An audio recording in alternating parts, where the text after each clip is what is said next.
Hello everyone, this is doctor Shubham Meher. और मुझे पता है कि एफएमजी करीब आ रहा है और लास्ट 1 मंथ का स्ट्रैटेजी क्या होने वाला है मैं आपको इस वीडियो पे बताऊंगा और स्टेप वाइज आपको बताऊंगा कैसे टाइम मैनेज करना है, कैसे पीवाईक्यू करना है, कैसे रिवीजन करना है जो मैंने किया था और 100% इफेक्टिव जो स्ट्रैटेजी है वो मैं आपको बताऊंगा। आप उसमें थोड़ा सा चेंजेस कर सकते हैं, लेकिन ये आपके लिए एक बेसिक स्ट्रेटेजी होना चाहिए, एक बेसिक पाथवे होना चाहिए जो कि आपको 1 मंथ में सारा सब्जेक्ट कैसे रिवाइज, रिव्यू एंड पीवाईक्यू साथ में हो जाए वो मैं आपको यहाँ पे बताने वाला हूँ। तो अगर आप ये वाले एग्जाम को क्रैक करना चाहते हैं 100%, तो ये वीडियो अंत तक जरूर देखिए। एक एक पॉइंट आप लोगों के लिए इंपॉर्टेंट होने वाला है और जो मैंने यूज किया था, जो मैंने यूटिलाइज किया था, वो मैं आपको यहाँ पे बताऊंगा। मुझे पता है बहुत सारे क्रिएटर्स ऐसे हैं जो कि आप लोगों से पैसा ले रहे हैं, study with me, motivation session, ये सब के लिए आपसे चार्ज किया जा रहा है, मुझे पता है। लेकिन मैं यहाँ पे आपको फ्री में सारा स्ट्रेटेजी बताने वाला हूँ, जो क्योंकि मुझे आप पता है कि आप लोग कोई ना कोई प्लेटफॉर्म ले चुके होंगे, प्रेपलेडर, मेरो और डेम्स या कोई भी प्लेटफॉर्म आप ले चुके होंगे, वहां पे पैसा गया होगा आप लोगों का, कुछ पैसा आपका गया होगा कोचिंग इंस्टीट्यूशन में। सो और पैसा चार्ज करना मुझे सही नहीं लगता ये सेशन में। तो मैं आप लोगों को बताऊंगा कि फ्री में कैसे आप ये सारा स्ट्रेटजी यूज कर सकते हैं, यूटिलाइज कर सकते हैं। So let's start. सबसे पहला पॉइंट मैं आपको बता देना चाहता हूं, आप जितना भी पढ़े हैं, जितना भी जो जो सोर्स आप यूज किए हैं उतने में ही रुक जाइए अभी और उसी को रिवाइज करिए। कोई भी नया सब्जेक्ट, नया स्ट्रेटेजी, नया नोट्स कोई मत उठाइए अभी, और उसको आपका माइंड ही थोड़ा सा कंफ्यूजन में आ जाएगा। तो मैं आपको सजेस्ट करूंगा कि आप जो सब्जेक्ट पढ़े हैं, जो कर चुके हैं, और मैं होप करता हूँ आपका मेजर सब्जेक्ट तो हो गया होगा, जितने भी मेजर सब्जेक्ट हैं वो हो गया होगा। मैं ये लास्ट मंथ का स्ट्रेटेजी बता रहा हूं, तो अभी आपके पास कुछ दिन और हैं जिसमें कि आप अगर कोई सब्जेक्ट छूट रहा है तो उसको आप रिवाइज कर लीजिए। लेकिन ये लास्ट मंथ के लिए मैं आपको बताना चाहूंगा कि उसको आप पूरा छोड़ दीजिए। जो भी सब्जेक्ट आपका छूट गया है उसको छोड़ दीजिए। अगर आपका छोटा छोटा सब्जेक्ट है, उसको आप लग रहा है कि आप उसको कर सकते हैं, तो उसको कर लीजिए। लेकिन मेजर सब्जेक्ट आपके पास अभी जितना भी टाइम है उस उतने में कर लीजिए। अभी 10 या 12 दिन अभी बाकी है लास्ट मंथ जाने में, तो उतने में आप सारा सब्जेक्ट अपना जितना भी बच रहा है उसको क्लियर कर लीजिए। उसके बाद आप कोई भी नया सब्जेक्ट नहीं उठाएंगे और इसके बाद कोई भी नया नोट्स या कोई भी नया सेशन, जो कि बहुत सारे बच्चे नए टीचर के पास चले जाते हैं और एक बार रिवाइज होगा, नए नोट पकड़ लेते हैं और एक बार दूसरे नोट से पढ़ के देखते हैं, शायद उससे आ जाए। बहुत सारे बच्चे सुनते हैं अपने दोस्तों से कि इन टीचर का बहुत सारा क्वेश्चन आता है, इन टीचर का बहुत सारा क्वेश्चन यहाँ से आता है, वैसा वैसा। तो आप जो नोट ऑलरेडी पढ़ चुके हैं, जिसको आप बार बार, 4 बार, 5 बार, 6 बार पढ़ चुके हैं, उसको आप छोड़ देते हैं और एक नए टीचर का नया नोट आप पकड़ लेते हैं। कोई भी टीचर हो, आप जहां से भी पढ़े हैं, जो भी कोचिंग इंस्टीट्यूट से पढ़े हैं, जहां से भी पढ़े हैं, सब आपको एक ही चीज पढ़ाएंगे, अलग अलग वे में पढ़ाएंगे। बस आपको उसी में फोकस करना है और उसी चीज में आपको बार बार रिवाइज करना है। मैं एक चीज बहुत बार मेरे वीडियो पे बता चुका हूं कि एफएमजी के लिए क्वालिटी से ज्यादा क्वांटिटी मैटर करता है, वैसा मुझे लगता है। क्योंकि देखिए, आप एक सब्जेक्ट को आप उठा लीजिए और उसको 1 महीना तक अगर आप पढ़ रहे हैं, बहुत अच्छे से पढ़ रहे हैं, जब दूसरे सब्जेक्ट में आप जाएंगे आपको लगेगा कि पहला सब्जेक्ट छूट रहा है, कुछ कुछ भूल रहे हैं। तो वो ना हो, तो आप बार बार रिवाइज करना पड़ता है आपको। तो क्वालिटी ओवर क्वांटिटी, ये एक अलग सा चीज लगता है हम लोगों को। जब सुनते हैं तो ये क्या बोल रहे हैं ऐसा लगता है, लेकिन क्वालिटी ओवर क्वांटिटी एफएमजी के जो कॉम्पिटिटिव एग्जाम्स हैं वहां पे आपको हेल्प करता है। बार बार रिवाइज करेंगे तो क्वालिटी, जितना भी आप 1 महीने जितना पढ़े हैं उसको अगर आप 4 बार पढ़ लिए कम क्वालिटी में, फिर भी आपको उससे ज्यादा याद रहेगा, वैसा मुझे लगता है।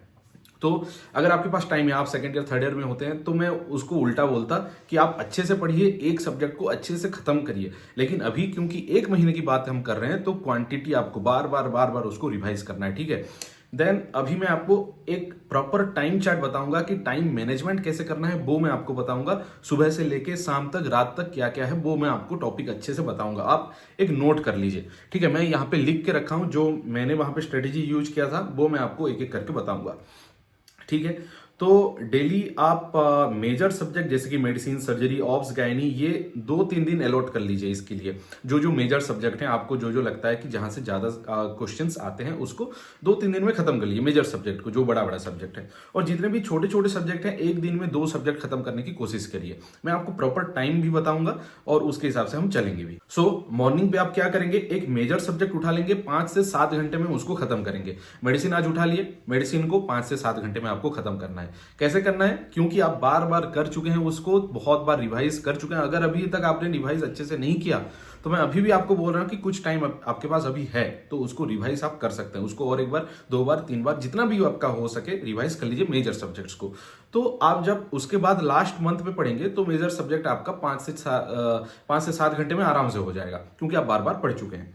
ठीक है। आफ्टरनून पे एक माइनर सब्जेक्ट का रिवाइज करें तो उसको 3 से 4 घंटा आप ले लीजिए। साइकेट्री हो गया, एनेस्थीसिया हो गया, माइक्रोबायोलॉजी हो गया, और उसको बार बार रिवाइज करें। ठीक है। और जो वोलाटाइल सब्जेक्ट्स हैं जैसे कि माइक्रोबायोलॉजी हो गया, पैथो का कुछ कुछ जो सीडी मार्कर्स हैं वो अलग जगह पे लिख लीजिए। माइक्रोबायोलॉजी का जो बैक्टीरियास है उसका जो एग्जैक्ट मार्कर्स हैं वो अलग अलग एक पॉइंट पे लिख लीजिए, एक बुलेट पॉइंट कर लीजिए। अगर अब तक आप नहीं किए तो उसको छोड़ दीजिए, अगर आप कर लिए हैं तो उसको बार बार रिवाइज करिए। अगर आप नहीं किए हैं तो आप नोट्स को ही रिवाइज करिए, वो अच्छा रहेगा। ठीक है।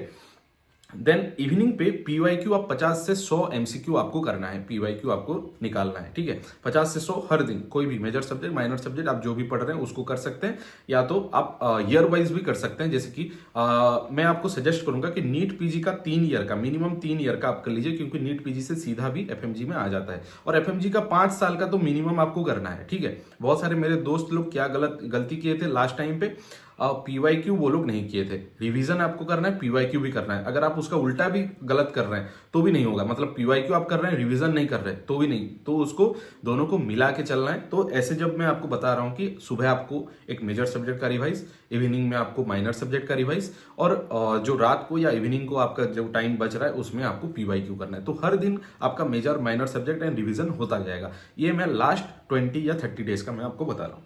ठीक है। ये लास्ट 5 डे में क्या करना है, सिर्फ quick revision high yield topics का करना है। हाई यील्ड टॉपिक्स मतलब आप जो जो बार बार आ रहा है तो उसको आपको कैसे पता चलेगा, उसको पता चलेगा आपको खुद से ही पता चल जाएगा। जो पीवाईक्यू आप करते जाएंगे, पीवाईक्यू आप करते आ रहे हैं तो आपको पता चल जाएगा कि कौन से टॉपिक से ज्यादा पूछा जा रहा है। जैसे कि पीएसएम का कौन कौन सा फॉर्मूला है जो ज्यादा पूछा जा रहा है, पीएसएम से वो डाइवर्सिटी के बारे में पूछा जा रहा है। देन आपका मेडिसिन में टीबी के बारे में पूछा जा रहा है। वो कैसे आपको पता चलेगा, वो आप बार बार करके आपको पता चलेगा, बार बार पीवाईक्यू करके आपको पता चलेगा। और जो आप देख लेना, एक आप अपने लिए देख लेना कि जो 2023 में आया था वैसा ही 2024 में आया था, वैसा ही कुछ क्वेश्चंस 2022 में आया था। मैं ये नहीं बोल रहा कि एग्जैक्ट क्वेश्चन आया था, लेकिन उस टॉपिक से बहुत बार आता है। तो 40 to 50% मिनिमम मैं अगर लेके चलूं तो 40 to 50% तो वहां से आ ही जाएगा। ठीक है। तो उस टाइप का, उस हिसाब से आप करते जाइए। देन एग्जाम कंडीशन को सिमुलेट करना है, आपको जीटी देना है बीच बीच में। ये जो आपको रिवीजन प्लान में बता रहा हूं वो तो करते ही जाना है कि, लेकिन बीच बीच में 7 दिन में एक, फिर और एक 7 दिन में एक, ऐसे ऐसे करके आपको 2-3 जीटी तो खत्म कर ही लेना है। ये लास्ट मंथ का मैं बता रहा हूं, उससे पहले आप जीटी दिए हैं, बहुत अच्छी बात है।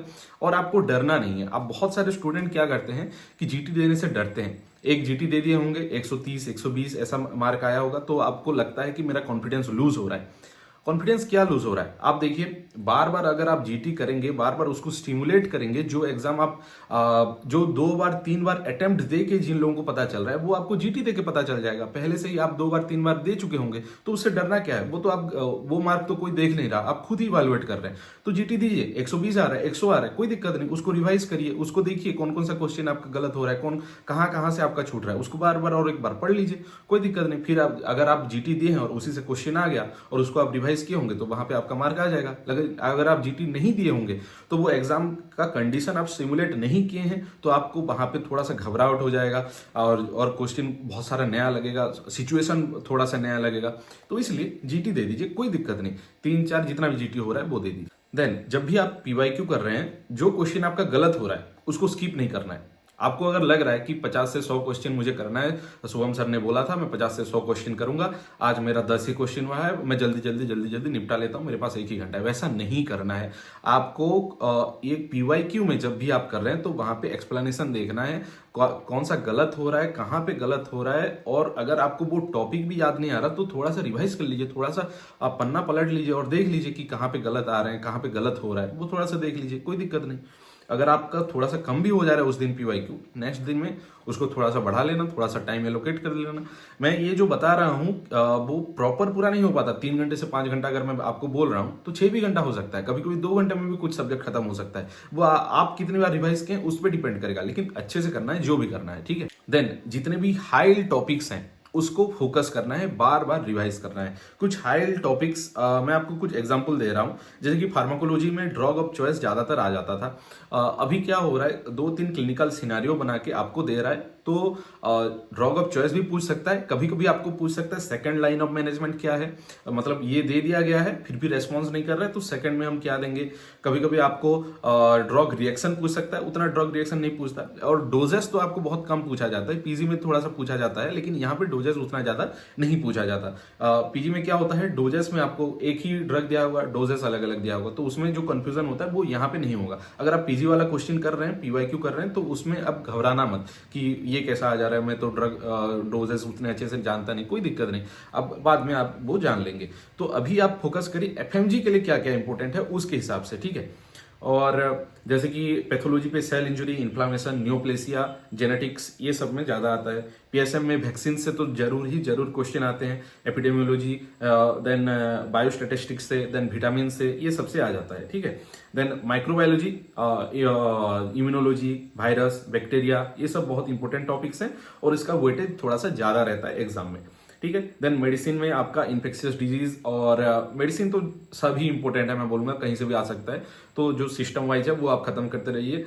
जो कार्डियोवास्कुलर सिस्टम है, रेस्पिरेटरी सिस्टम है, ये दोनों को अच्छे से आप ग्रास्प कर लिए, तो इसके बाद आपका जो न्यूरोलॉजी पार्ट है, ये सब पार्ट है, वो आप दूसरे सब्जेक्ट से भी आपको मिल जाता है। जैसे कि पैथोलॉजी से आप न्यूरोलॉजी पार्ट थोड़ा सा पढ़ लेंगे, देन नेफ्रोलॉजी जो है वो भी पैथोलॉजी से आपका अच्छे से हो जाता है, और नेफ्रोलॉजी जो है वो आपको बहुत कॉन्फिडेंस देता है, मैं ऐसा मानता हूँ। तो उसको छोड़िए मत, कोई भी सब्जेक्ट, कोई भी टॉपिक को, अभी तो आपके पास टाइम है, छोड़िए मत, उसको खत्म कर लीजिए, देन रिवाइज बार बार करिए।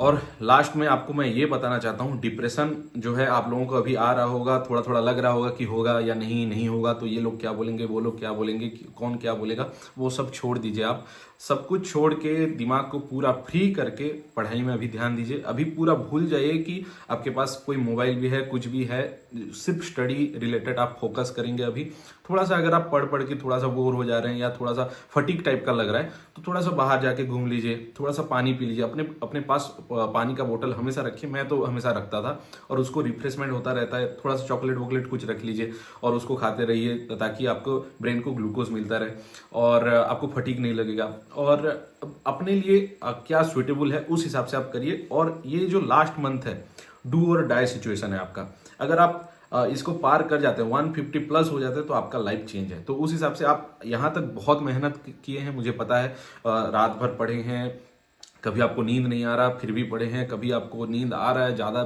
फिर भी आप फोकस कर रहे हैं, फोकस करने की कोशिश कर रहे हैं। मुझे पता है क्या क्या स्ट्रगल है, मुझे सब कुछ पता है, लेकिन ये और एक मंथ ही, एक मंथ के बाद आप कुछ भी करिए, एग्जाम निकाल लीजिए, इसके बाद आपको बहुत टाइम मिलेगा रिफ्रेशमेंट के लिए, बहुत कुछ आप कर सकते हैं उसमें। आपका जो हॉबी है, कुछ भी है, बाद में करिए, अभी सिर्फ स्टडी पे फोकस करिए, स्टडी में आप फोकस करिए। और मैं आपको और एक चीज बता देना चाहता हूँ कि जब भी हम एग्जाम देने जाते हैं लास्ट डे में, तब आपको नींद बहुत जरूरी है। ऐसा सब बोलते हैं, लेकिन नींद मुझे भी नहीं आई थी, लेकिन मैनेज करना है आपको। So last day of exam में आपको क्या करना है, आप एक दिन आप अपने माइंड को फ्री रखिए।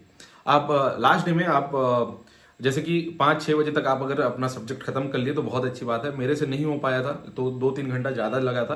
और इसके बाद आप सो जाइए, मतलब 9 बजे से 8 बजे से जब से आपको हो पा रहा है तब से सो जाइए, क्योंकि आपको दूसरे दिन 4 बजे या 5 बजे उठ के एग्जाम देने जाना होता है। तो थोड़ा सा अपने माइंड को फ्री रखिए लास्ट डे में। ऐसा नहीं करना कि लास्ट दिन, एक दिन में आप बहुत सारा कुछ नहीं पढ़ सकते, ठीक है। तो ऐसे करिए कि लास्ट दिन में आप, लास्ट दिन से पहले ही आपका सब कुछ खत्म हो गया हो, सारा सब्जेक्ट खत्म हो गया हो, पीवाईक्यू जितना भी है सब कुछ खत्म हो गया। तो ज्यादा टेंशन आप अपने दिमाग में लास्ट डे में मत रखना। और वो एक टेंशन मत रखना कि ये मैं नहीं पढ़ा, एनेस्थीसिया मैं छोड़ दिया हूँ, सेक्रेटरी में छोड़ दिया हूँ। छोटे छोटे सब्जेक्ट को हम क्योंकि थोड़ा सा नेग्लेक्ट कर लेते हैं, वो जैसे ना हो, पहले से ही आप उसको देख लीजिए। अगर छूट भी गया है कुछ सब्जेक्ट, मतलब लास्ट में रिवीजन नहीं हो पाया, क्योंकि पहले से तो आप पढ़े हैं ना, लास्ट में बस रिवीजन नहीं हो पाया, तो वो आपको याद आ जाएगा एग्जाम में। वो आप कॉन्फिडेंस रहिए, कॉन्फिडेंस, अपने अंदर कॉन्फिडेंस रखिए। तो होप करता हूँ आप लोगों को ये वीडियो पसंद आया होगा। अगर पसंद आया तो लाइक शेयर सब्सक्राइब करना मत भूलिएगा। अपने दोस्तों को शेयर कर लीजिए जो जो अभी स्ट्रेस में है। और आप लोगों को मिल के क्रैक करना है। और ऐसा नहीं कि यहाँ पे कंपटीशन तो नहीं है कि कोई रैंक 1 रैंक 2 रैंक 3 तो नहीं है। तो मिल के आपको क्रैक करना है। अपने दोस्तों के साथ मिल के उसको डिस्कस करिए। जो आपसे नहीं हो पा रहा है उनको पूछिए, जो उनसे नहीं हो पा रहा है वो आपको पूछेंगे। और ऐसे ही आप सब को all the best FMG exam 2024 के लिए। और मुझे पता है आप लोग श्योर और 100% क्लियर करेंगे एग्जाम को। Thanks for watching.